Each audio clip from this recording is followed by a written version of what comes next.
The crisp rice paper wrapper and then getting that crunch of the shallot and I'm sorry. I have so much like rice paper wrapper stuck on my teeth that I can't like talk normally. Oof. Okay, I got it off my teeth.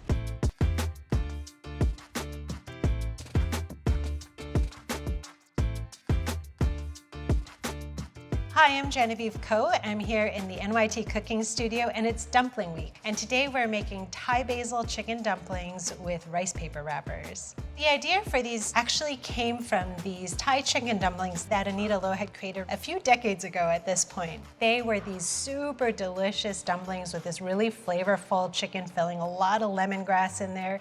And that was sort of the first time I really thought that it would be really interesting and delicious to take all of those amazing Thai dishes and flavors that I love and to apply them to a dumpling. There actually aren't really a lot of dumplings in Thai cuisine. There is a big Chinese diaspora there, so Chinese cooking has influenced Thai cooking for so many actually centuries. I figured I would just do a classic Chinese dumpling, but I experimented with these rice paper wrappers and I really loved how they turned out since these rice paper wrappers are shelf stable and they just keep in your pantry. I can make them anytime and you can too.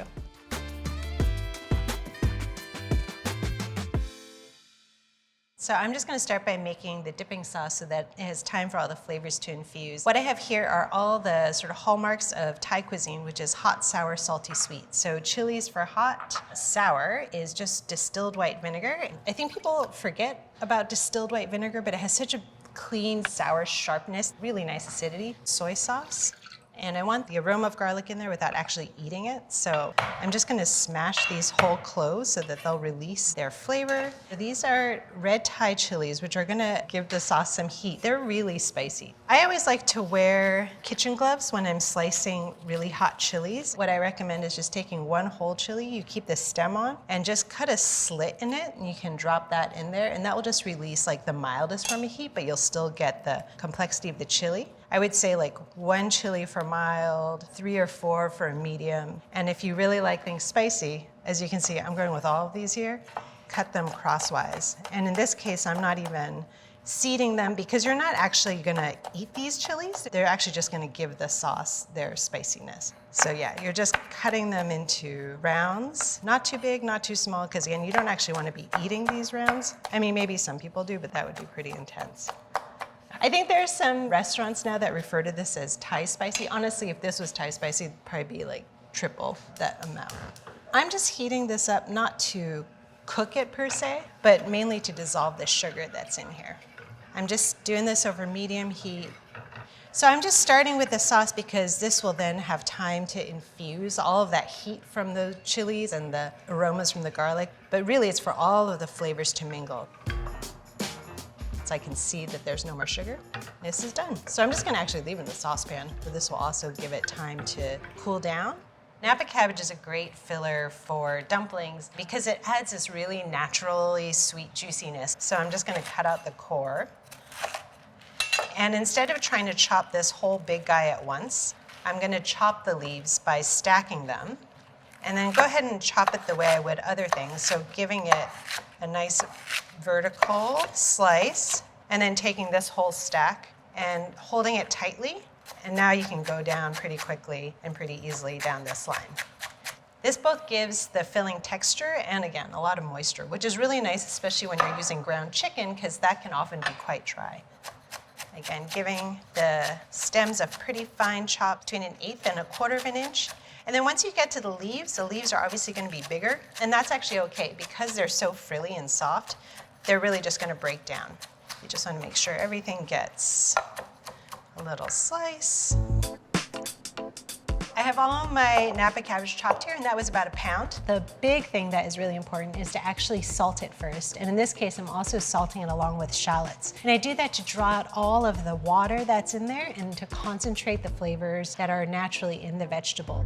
You wanna make sure you're using kosher salt like Diamond Crystal. If you're using another coarser kosher salt like Morton's, you wanna use about half the amount because it is just a lot saltier. I'm actually going to put this in a colander, and I'm gonna set that colander over a bowl because you basically want any moisture to drain out of here. It doesn't have to sit for that long, it's just 10 minutes. That's like the perfect time to get everything else ready for the dumpling filling. I'm just gonna let that sit for a while. The basil in the filling actually is an herb, but it's almost being treated like a vegetable. Like, I add so much basil, not just for its amazing fragrance, but also because it helps break up the meat and gives you a really nice, like, smooth filling. Thai basil is a basil that has these purple stems, and the leaves are a little thicker, they have a little more body, and they also have this hint of anise, which is such a nice aromatic flavor. If you're making these in high summer, you might be seeing all types of basil. Use any basil you can find, it'll be delicious, but you do want a lot of it. So we're just going to pluck a bunch of these leaves. I'm not super precise about like pulling them one by one. I just want to make sure I don't get any of the really tough stems. I'll just grab a whole bunch of them at the same time. You want to hold it really tightly together before you start chopping. And the reason you want to do that is because you don't want them to bruise. Here I have my Napa cabbage and shallots. I've been sitting with the salt for 10 minutes or so in the colander. And the next step now is to actually squeeze out all that water that it's drawn out. I'm just trying to get as much liquid as I can out. You definitely want the moisture from both the cabbage and the shallots because it gives the filling a lot of nice juiciness. But if you have too much of the actual water, then it's just gonna taste like water. And you can see I am not being like sweet and gentle here with the squeezing. If you have something to get out of your system, this is what you wanna be doing, is just squeezing as much as you can out of this. Ever since I was a little kid, I always just loved squeezing it by hand. I think somebody who's probably a little more chefy might wanna put it all in a cheesecloth and twist it, and you can absolutely do that too. It's a little grotesque. That's a little gross. So chicken is actually great meat to use in these dumplings because it's just a wonderful carrier of flavors. It can take all of these aromatics, the garlic and the chilies and the shallots and the basil, and actually amplify them. But you definitely want to use dark meat chicken because the dark meat is actually so much juicier. Fish sauce is one of the keystone ingredients in Thai cuisine. There's just such an incredible like depth and umami flavor in there. So that actually just really brings this level of savoriness. One Thai chili minced, and the seeds here have been taken out. If you're making these dumplings for a bunch of people who all love spicy, you can add way more chilies and you can keep those seeds in. It's really just a matter of taste. You are gonna invariably have a great deal of liquid coming out as you make your filling. And the cornstarch actually helps bind those liquids into like a nice juiciness, just like a sauce almost inside the dumpling. So you can see this looks like a ton of basil, and it sort of is, because this filling is really almost as much, if not more, vegetable than meat. Most of our filling ingredients here, except for our squeezed out cabbage and shallots, and like, look at how much water's in there, and it's still dripping. Final squeeze. Dumpling fillings in general, but especially with chicken, I like really want it well mixed. As you can see, I'm like smashing it with the back of my hand while also stirring. I love mixing with my hands in general, but especially with dumpling mixtures, because your fingers, if you spread them wide, it's almost like you have a whisk, and then you have a paddle and a spatula all in one. I think for people who love cooking, this is so satisfying. For people who are a little squeamish about raw meat, sorry, because it definitely has a smushy quality. We are now going to wrap our dumplings in a really untraditional way. Here we go with our rice paper wrappers. First thing, you're going to just soak it. I'm only getting it wet, right? I just want it to be pliable. I don't want it to be soft because we keep talking about all this moisture that's in this filling, but it doesn't take much for these wrappers to continue to soften. Whoops. And it's okay if it breaks. Trying to use a knife to cut these is pretty tricky. You have these 4 pieces, and you're just going to put a tablespoon of filling in each. So you can use like a measuring tablespoon if you feel like you want to be super duper precise, but you can also just sort of eyeball it. I am going to pat this filling into a little round. Eyeballing this, I actually just want a little more filling in each of these. I like generously filled dumplings. If you're new to wrapping, you can definitely start with less filling. Once the filling's in there, you're going to pull the wrapper up around this to wrap it up, and you can see that it just sort of naturally will fold over onto itself. They don't have to be perfect rounds. Again, all you're really trying to do is make sure that the filling is sealed in there. And you do want to put it on either a parchment paper lined sheet or a wax paper lined sheet, because rice paper, once it's wet, is super sticky. And so it's all just going to stick to each other in itself. So you can see how these all just sort of stick. Sorry, you can see how these all just sort of stick.